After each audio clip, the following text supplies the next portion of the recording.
문학의 날에 유네스코 초청으로 아롤드 시인이 참가했을 때였습니다. 거기에는 한국 대표로 고은 선생님이 와 계셨고, 그는 고은 선생님을 찾아가서 저는 한국의 시인 이상을 사랑합니다 라고 했습니다. 고은 선생님이 놀란 것은 두말할 나위가 없지요. 그러나 이 아롤드 지캄포스는 브라질에서 2년 전 1999년에 제가 번역해서 출판된 이상문학 선집 커버지에 소개문을 써준 본인이었습니다. 그가 주관하던 perspectiva 출판사의 세계 현대문학 컬렉션 시리즈 제26권으로 출판된 이상문학 선집은 브라질 문학계의 큰 이벤트로 떠올라 최대 일간지인 폴리아 지 상파울루 문예편의 전면 기사가 실렸을 정도입니다. 이상은 브라질 문학 독자들에게 단번에 포, 카프카, 조이스 등과 같은 동급의 작가로 꼽히게 되었고, 브라질에서 가장 권위 있는 자부치 문학상 문학 번역 부문 후보로 오르기도 했습니다. 그런 성과가 있기에 우선 그의 진심스러운 격려와 도움이 있었고, 그에 앞서서 화학실험실에서 파묻혀 있던 저를 문학의 세계로 끌어낸 그런 의지가 있었습니다. 아롤드 지캄포스로부터 샅샅이 검열당하는 특혜를 누린 사람이 몇 사람이나 될까요? 저는 그 중에 한 명입니다. 한국 현대 시선집 그리고 시조 선집, 이 모두 그의 서문이나 소개문이 실려 있었습니다. 브라질에서 한국 문학을 자발적으로 살 사람이 몇 사람이나 되겠습니까? 모두 아롤드라는 이름을 보고 산 사람이 대부분이겠죠. 그죠? 한국말의 이응 받침이 종소리와 같다며 그 울림을 사랑하던 그에게 만일 시간이 더 주어졌다면 저로부터 한국말을 배웠을 것입니다. 그리고 아마 고은 선생님의 시를 번역했을 것입니다. 하지만 그가 아쉬워했던 것이 우리의 안타까움에 비할 수 있겠습니까? 제 이것으로 아롤드 지캄포스를 기념하는 글을 발표를 했습니다. 나중에 브라질에 대해서 궁금한 것이 있으면 질의응답 시간에 물어주시면 감사하겠습니다. 네, 네 분 중에서 가장 긴 발제였는데요. 죄송합니다. 예, 잘 들었습니다. 아롤드 지캄포스라는, 제가 볼 땐 거의 천재에 가깝지 않은가 싶은데요.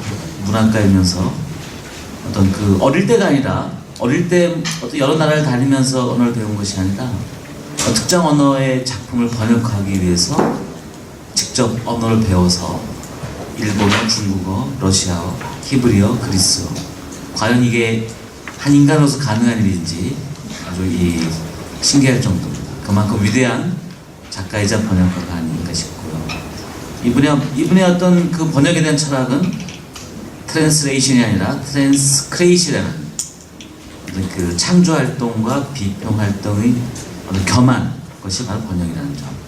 그 점은 아마 여기 계신 번역에 관심을 갖고 계신 분들도 한 번쯤 새겨봐야 될 기준이 아닌가 싶습니다. 다시 한번 감사드리고요. 지금 원래 4시 반부터 이 토론이 예정되어 있는데요.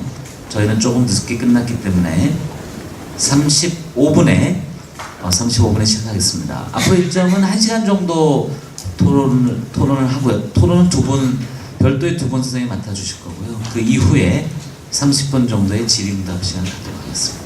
15분 후에 다시 뵙겠습니다. 감사합니다. 세 번째 과제인 번역가의 과제에 대한 네 분 선생님의 발제를 들으셨습니다. 지금부터 약 1시간 동안 걸쳐서 네 분 발제에 대한 토론을 진행하겠습니다. 먼저 동양어권 두 분에 대한 토론을 맡아주실 배다니엘 남서울대 중국학과 교수님을 소개드리겠습니다. 선생님께서는 한국외대 중국문학 박사학위를 취득하셨고요. 전문분야 활동으로서 현재 한국중어중문학회 운영위원을 맡고 계시고 중국학연구회 중국문학이론연구학회 등 여러 단체에서 활동하고 있습니다. 먼저 이 동양어권 토론을 한번 들어보시겠습니다. 박수로 맞이해 주시기 바랍니다. 예. 예. 안녕하십니까. 남서울대학 중국학과에 근무하고 있는 배다니엘입니다. 이렇게 좋은 자리에서 좋은 선생님들의 발표를 듣고 토론을 하게 돼서 영광으로 생각을 합니다. 사회자 선생님한테 좀 하나 여쭤보겠습니다. 몇 분까지 제가 해야 되는지요? 한 15분에서 한 20분 정도면 되지 않나요? 예. 충분하십니까? 예, 알겠습니다. 한 15분. 저 한 사람당 말씀하십니까? 예. 한 사람당. 예. 그러니까 지금 제가 맡은 세션이 2개니까 30분 그러면 말씀하시는 건지. 전부 합쳐서 30분 정도 진행하시면 예, 알겠습니다. 예. 보통 이런 데 와보면은 이제 좀 싫은 사람의 경우가 길게 해가지고 남의 시간 까먹는 경우인데 제가 그런 경우 안 되기 위해서 시간을 좀 여쭤봤습니다. 예, 먼저 좋으신 말씀이었습니다. 예, 그래서 사회자는 속이 바짝바짝 타지요. 예.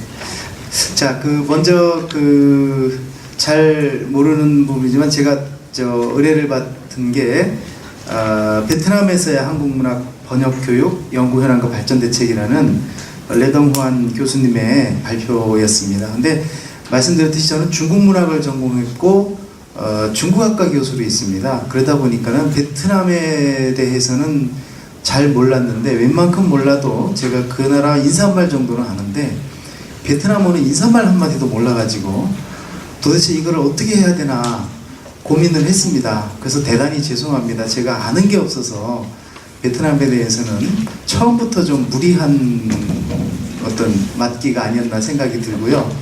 그 다음에 이제 도서관 자료를 좀 뒤져봤는데 역시 도움되는 건 별로 없었습니다. 그래서 별로 제 토론이 도움은 안 되겠지만 그냥 나름대로 준비한 바를 말씀드리겠습니다. 베트남에 대해서는 막연하게 잘 몰랐습니다만 사실 그 나라에 대해서 이제 조금 알아가면서 대단히 놀라운 나라라는 생각을 했습니다. 끊임없는 외세 침략을 받으면서 끊임없이 저항하면서 국민성이 상당히 우수한 국민성을 가지고 있는 나라고 잘 아시다시피 미국하고 싸워가지고 지구상에서 이긴 유일한 나라가 베트남입니다. 그러니까 그런 것만 놓고 보더라도 베트남이라는 나라가 참 대단한 나라고 우리하고 또 비슷한 점이 많습니다. 일례로 우리는 Sea of Japan이라는 일본해라는 표현에 아주 경기를 합니다. 그래서 동해라고 해야지, 이스트 Sea라고 해야지. 그래서 전국적으로 방크를 중심으로 해서 상당히 많은 운동을 펼치고 있고 전 세계적으로 운동을 펼치고 있는데 베트남도 마찬가지입니다. 베트남도 남중국해라는 말을 아주 싫어합니다. 거기서 동해라고 해야 되지. 그 이유는 우리하고 똑같습니다.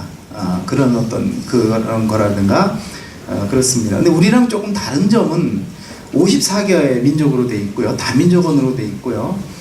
비엣무엉 어군이 약 한 90%고 나머지는 이제 다양한 어군으로 돼 있어 우리랑 그런 점은 조금 다른 것 같습니다. 그런데 우리보다 그래도 잘 살기 위한 조건은 좋은 것 같습니다. 남북한보다 1.5배 되는 면적에다가 아주 비옥한 땅, 우리는 70%가 산지로 돼 있지만 여기는 아주 평야도 많고요. 7,600만의 인구, 그 다음에 에너지 수입 부담이 없습니다. 전 세계에 석유를 수출하는 나라입니다. 식량도 세계에서 2, 3위 되는 쌀 수출국입니다. 우리보다 훨씬 나은 조건을 가지고 있고요. 안정된 물가와 환율로다가 그동안 아주 발전을 해온 나라라서 상당히 앞으로 기대되는, 요즘 조금 고전을 하고 있습니다만 상당히 기대되는 나라이고, 그런 나라에서 그 한국 문학에 대한 어떤 상황을 말씀을 드리니까 상당히 기쁜 발표였습니다. 앞으로도 이제 교류가 많이 됐으면 하는 마음이고요. 일단 그 레덩후안 선생님의 발표가 내용이 상당히 참 저희에게 느끼는 바가 많고 많은 소개를 해주셨기 때문에 여기에 대해서 뭐라고 반론을 가한다거나 특별히 어떤 얘기를 드릴 것이 사실은 없습니다. 그래서 그냥 그 말씀을 저희가 잘 설명을 듣는 것으로 일단 그렇게 생각을 해보았고요. 제가 말씀드리는 거는 다만 조금 이제 죄송합니다만 레덩후안 선생님이 40여 년 동안 한국어를 하셨대요. 북한 김일성대학, 김책대학부터 시작해 어쩐지 목소리가 좀 크다 했더니 북한말부터 배우기 시작해가지고 이북식 어떤 그 목소리 큰 저쪽의 특색인데 이북식의 어떤 그 말부터 배우셔가지고 상당히 센 발음을 하셔서 그렇다 생각을 했는데 40여 년의 역사를 가졌으니까 이 중에 있는 어떤 사람보다도 사실은 한국어를 더 일찍 배우신 분이라고 할 수 있겠습니다. 그래서 상당히 베트남에서 한국 문학을 알리는 데 있어서는 최고로 훌륭한 분이 아니실까 하는 제 개인적인 생각을 해봤고요. 그렇습니다만 그래도 외국인이시기 때문에 논문에서 간간히 좀 교정됐으면 하는 것들이 보이길래 그 몇 가지 점을 좀 말씀을 드려서 토론이라기보다는 좀 이렇게 좀 바꿔주셨으면 하는 생각을 좀 말씀을 몇 가지 드리겠습니다. 첫째로 그 편의를 위해서 156쪽에 나와 있는데요. 첫째로 제가 말씀드리고 싶은 건 한국의 독자들이 베트남어에 익숙하지 않은 점을 고려할 때 인명이나 서명에 한자가 있습니다. 베트남에서 한자를 사용하던 나라입니다. 변기해 주시면 어떨까 하는 생각을 했는데, 예를 들어 156쪽에 보면 펑각환 경우에 이 사람은 이제 그 유명한 베트남의 풍극관이라는 사람인데 한자로 그 풍시 두입 이수변에다가 말맞자 쓴, 그다음에 극복하다 해서 넓을관자를 쓴 풍극관이라고 하는 1528년에서 1613년에 살았던 문인입니다. 이렇게 한자어를 변기해 주면 어떨까 하는 생각을 해봤고요. 그 다음에 리귀동 같은 경우는 여기돈이라고 좀 한자 이름이 있습니다. 그래서 여명의 눈동자 할 때 여자에다가 귀할 기자 도타올 돈자 이렇게 쓰는데요. 변기해 주셨으면 저희가 좀 이해가 편하겠다는 생각을 좀 해봤고요. 그 다음에 박사통록 같은 경우도 이거는 서명입니다. 책 이름입니다. 북사통록입니다. 북쪽으로 사신간 이야기라는 얘기인데 북녘북자, 사신사자, 통할통자, 기록할 녹자, 그래서 북사통록 이렇게 한자어를 변기해 줬으면 좀 편리하지 않을까 하는 생각을 해봤습니다. 또 두 번째로 마찬가지로 거기에 보면 한국하고 베트남하고 교류한 내용이 되어 있는데 그 이외에도 두 나라 교류에서 고려시대 때 추적이라는 사람이 편찬한 명심보감이 13 내지 14세기에 베트남에 전해져서 밍덤바오지앙이라는 그 책으로 유학자들 사이에 유행이 됐는데, 이거는 미국 컬럼비아 대학의 중국어 전공 시어더 드 베리 교수가 1960년 사이공을 방문했을 때 베트남에서 이것을 목격했다고 논문에 나와 있습니다. 그래서 이런 내용이라든가 15세기에 사신 조신이 연경에서 지금의 북경이죠. 베트남 사신 레띠꺼 여시거라고 하는 한자명 여시거라는 레띠꺼하고 더불어서 시를 주고받은 게 우리나라 어습권의 폐간잡기에 기록이 되어 있는데 이에 대해서 베트남에 언급이 되어 있는지 좀 궁금하고요. 그 다음에